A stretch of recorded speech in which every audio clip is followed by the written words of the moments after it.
I have no idea if this is ever going to see the light of day. And I know people always say that. I know, like, on the pregnancy announcement videos, people are like, I'm doing this and I don't know if anyone's ever going to see it, and like, but genuinely, I don't know if anyone will ever see this. As a bit of a rundown context, I have been offered a scholarship interview, which if you've seen this video or this video, because I never know what side it's on, it's going to come up in the card.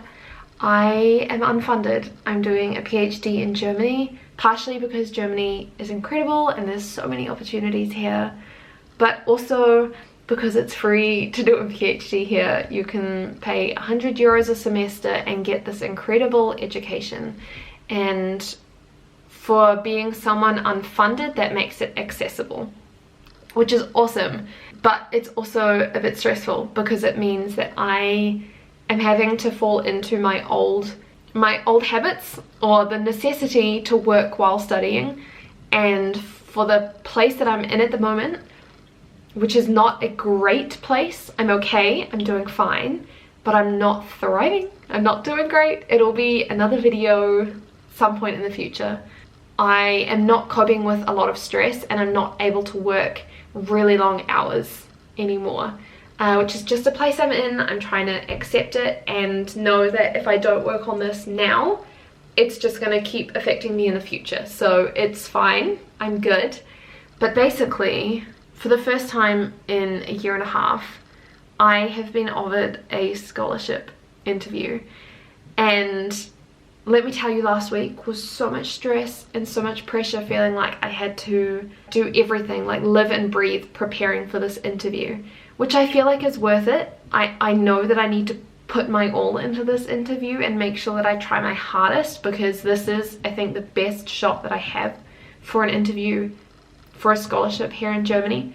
Basically, it's part of the Studienstiftung, and they are a non-political, non-religious scholarship body, which is great because I'm not from Germany. And it's really hard to show people how you've been integrated into German life when you've like just moved to the country and you don't know that much about Germany, and like it's a very different mindset of thinking about things. And so I was shocked that I got offered this interview, and I'm so excited for it, but I'm also freaking out.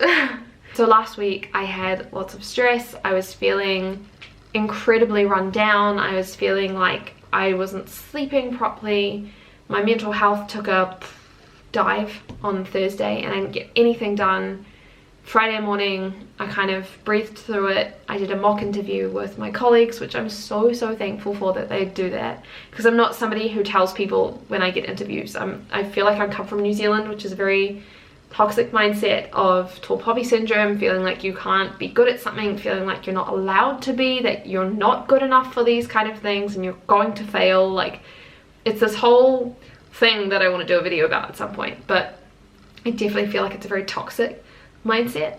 And so me reaching out to people saying I need help with this because I actually want to do well was a really big thing. And I did the mock interview and it went really badly, but at the same time it really helped me for what to expect, because there's people that have been through this kind of thing before. They know what to expect with interviews, and yeah, it was really great. It was really helpful. I am like indebted to my friends and I'm so thankful that they've been so helpful. But moving forward to Monday, I got horrendously sick. Like, I felt like I was going to throw up everything that I was eating, that I was going to pass out. I had really bad vertigo. I slept, I think, for like 16 hours, and I'm a bad sleeper, for lack of a better word. I don't sleep.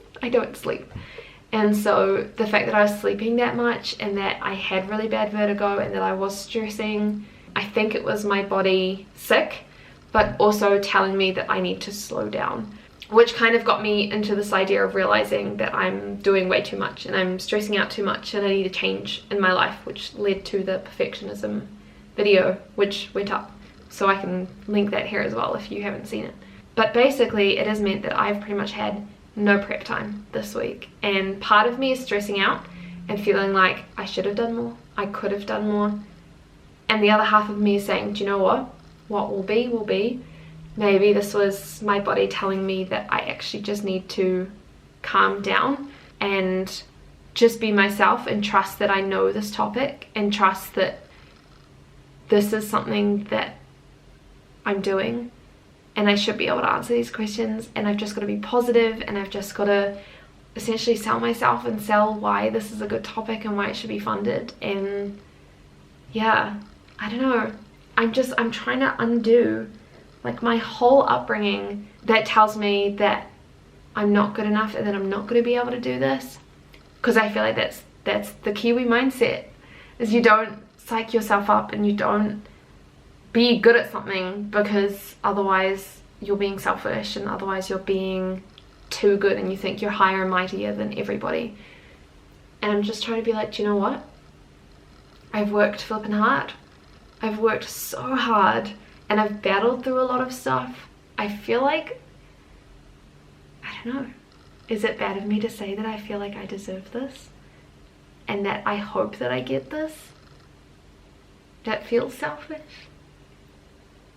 Anyway, I don't know if this video is ever gonna see the light of day. It's gonna go up if I get the scholarship, basically. So maybe I've already got the scholarship, or maybe I'm gonna be crying because I didn't get the scholarship, and I'm putting this up to show the realities of interviewing for a scholarship as a PhD student when you're not a straight A student, and when you're not top of the class, and when you're just trying your hardest to prove that your topic is worth it. So who knows, but I'll check in again with you after the interview and I'll let you know how it went. Hopefully it went well. I don't know what you can see because you're currently behind my computer screen. So just had the interview. As you can see, I'm all dressed up, got my hair straightened, fancy interview shirt on, and I'm like buzzing. I'm so buzzing. He was so, like, the interviewer was so supportive, and he said that it went really well in his opinion and that he's going to write me a very positive recommendation letter that he thinks I should get the scholarship. And he asked me super easy questions, like easy as in stuff that I prepared for. I was so worried that he was going to ask me something left field and that I wouldn't have thought of, but he was just asking me about my sources and how I came to it and the viability of the project, like if I think I'm going to be able to do it within the timeline, and what I'm doing here in Tübingen and the work that I've done to prepare for it, what I've looked at over the last year so far of doing my PhD. And he like started off the conversation by saying, look, I don't want this to be an exam, don't want you to be nervous, like I just want to have a conversation with you. And I was like, oh, I'm like actually buzzing. I was panicking, freaking out before. Like, you saw me yesterday when I filmed that clip. I was rough. I was looking so rough, but oh, I'm just buzzing. And so yeah, basically long story short, he said that he's going to write me a positive letter of recommendation, but he did say that just because he writes a positive letter of recommendation doesn't mean that I'm going to get it. Obviously the committee still has to meet to decide if they think that my topic is worthy, and he said that a few years ago he did write a positive one and that they didn't get it, but he also said that my supervisor had written a very emphatic positive letter of recommendation on my behalf, which he said shows that my supervisor really believes in me and really likes my topic, which was a bit of a confidence boost, made me feel very good. And yeah, it just felt like, oh, it went so much better than I ever could have anticipated. So hopefully something comes of it. Like, I really hope that something comes of this. And if it does, I guess you're gonna see this video. Otherwise, I don't know if it's ever gonna see the light of day. But I just wanted to update and just say, like, I'm super excited and I'm so happy. And you know what, like, I feel like even if I don't get it, the fact that he was so positive about that interview, I feel like has really bumped up my confidence in what I'm doing and made me feel a lot better about it. So that was, if anything, that's a really cool part to come out of this, is I feel like there's people all around Germany in different institutions who believe in my topic, and that's a really cool thing to hear. Anyway, I'm rambling because I'm like so buzzing. So I'm gonna go and hopefully see you when I get the letter telling me if I got it or not. Yeah, okay, bye. So, hi. It is so much later. So much later.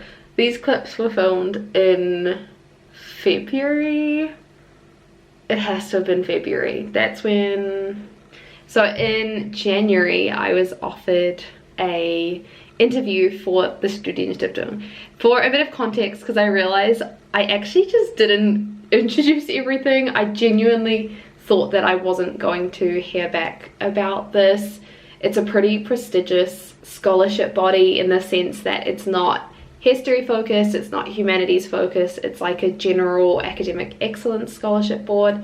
And I thought I was really just stabbing out in the dark by doing this. I actually submitted my application. I'll put up a photo here because the day before we were supposed to fly to New Zealand in December last year, I decided to submit the application. Like, I decided a few weeks before, and I've been working on it really hard. And if you were watching my videos back then, that was when I was saying I had a whole bunch of deadlines to finish before we went to New Zealand, and this was the biggest deadline, was submitting this scholarship.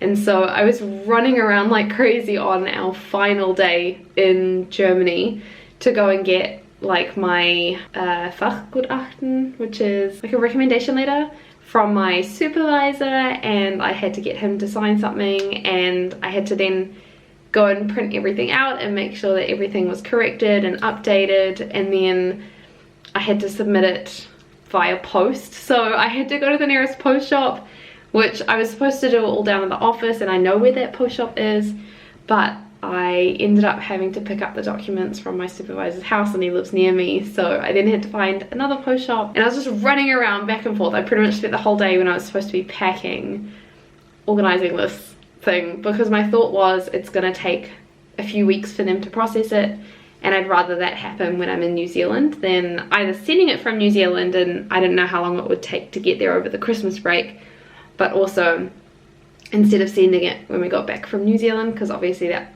was like 2 months later than if I just did it beforehand. So anyway, I took this photo very last minute. I didn't even think about filming it because I've had really poor luck with scholarships. If you've seen that video that I linked earlier talking about my scholarship and university journey to starting a PhD. And then when we were in New Zealand, I got an email saying that my application had been received and that they were offering me an interview. Then I was freaking out that it was going to happen when I was in New Zealand, because the last interview that I had, well, the only interview that I've had for a scholarship body in Germany happened last time I was in New Zealand before I left for my PhD. And it went so badly. I think I talked about it in that video, but it was before I'd really started speaking German again, and while my German was okay, it just like I hadn't spoken it for so long at that point that it was really hard to just jump straight into an interview in German. And they're asking really difficult questions like, what does democracy mean to me, and about the terror attack in New Zealand. And it was a bit intense, so that didn't go so well. And so I was worried that doing the interview in New Zealand while I was still in New Zealand was going to be a similar thing. It was going to be like midnight or some hideous time in the morning. And anyway, I didn't actually hear back for ages, and they're like, we just need to queue up the interviewer and see when they're available. And I didn't hear back for ages, and then I got back in February. Actually, I don't think the interview was in February. It was in March. Yeah, so I got back, and in February I was sent the email saying that the interview had been scheduled, and it had been scheduled for early March, and I basically just had to prepare. So those are the clips that you saw. I finally decided to film it because this is the furthest that I got in an application in a really long time, and genuinely, like, I did not think I was going to get this. I think the interviewer was really lovely, but I had been freaking out, and again, it's like it's so hit and miss who gets these scholarships, in terms of like how I said the interviewer was really nice, and yes, he's a specialist in my field and that's why they got him to run the interview and ask the questions. But that doesn't really mean anything, because if the funding body decides that my topic isn't aligned with stuff that they're looking for or doesn't fit with other scholarship holders at the moment, like I don't know, it was so, I didn't know what they were looking for kind of thing. And so I genuinely, with my track record, I thought that I wasn't gonna get this, and then I just didn't hear, and I didn't hear, and I didn't hear, and then I started to get more nervous the longer that I didn't hear. And then I got this random email out of the blue in, I don't know what, I'll put it on the screen because I don't remember what month it was,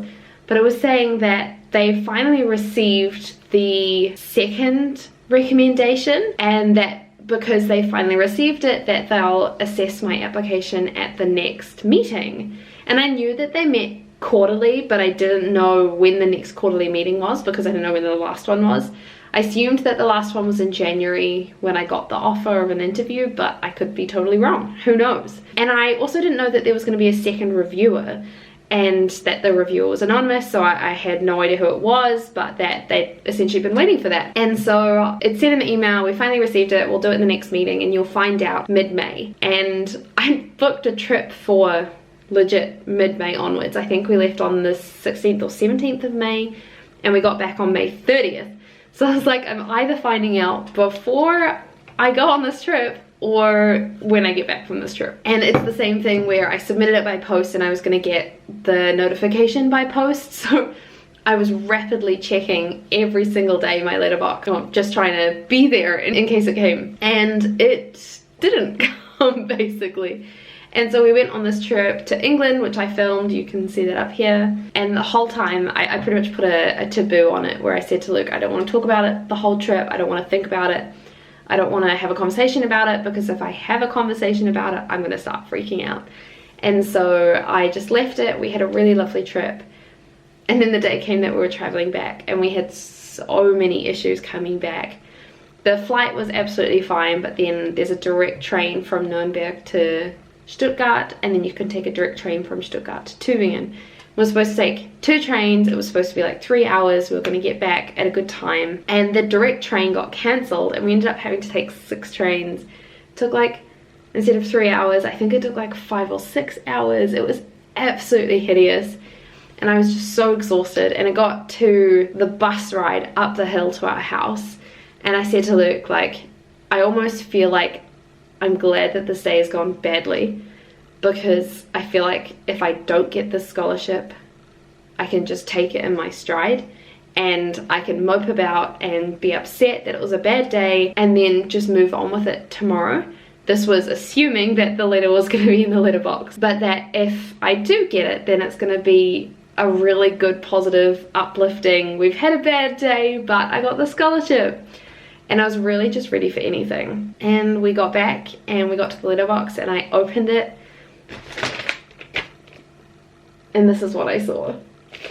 And if you are like me and you've watched lots of Netflix shows and American shows and like Gilmore Girls, for example, or Pretty Little Liars or anything like that, then you've kind of got this idea of what a notification letter looks like, in the sense of, if you get a rejection, it's going to be in a small letter like this. Sorry, this is an old envelope. It's going to be a small one like this. It's going to be a single slip of A4 paper saying thank you for your application. We had a lot of great recipients this year, and unfortunately we couldn't give it to everyone, and we are sad to say you didn't get it. Or you get one like this, which is big, and if it's big, it means it's generally got an information pack or a contract or something. And I walked in and I opened the letterbox and I saw this and I just knew. I think I allowed myself to hope that it would be that, and thankfully on the front it's got the Studienstiftung. So I knew it was definitely from the scholarship board, and I just like ripped it open and checked. And it's really funny because the opening letter on the front, it's got the opening letter and it's all in German, and I was just like translating it so roughly.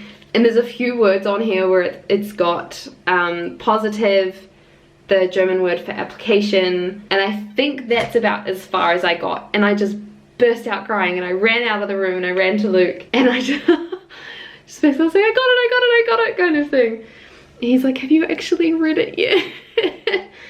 So I did make sure to translate it. I put it through Google Translate as well, which I know is not the most reliable source. I later put it through DeepL just to make sure that it is what it is, but it also did help that it had like all of the forms and everything and the contract and what everything means. And I called my family, and I was just in so much shock that after all of this time, after not just a year and a half of doing my PhD, but I started my first application in 2019. And it's just crazy to think that me in 2019 had no idea where I ended up. I was still hoping to go to Oxbridge or to Leeds or Birmingham. I don't even remember what the other places that I applied for, even Alberta, University of Alberta in Canada. And I was just hoping to go there. And it's just so surreal that after like 5 years I've got a scholarship, and it's such a great scholarship where it's a really well-known funding body, and so applying for stuff after my PhD is going to be really good.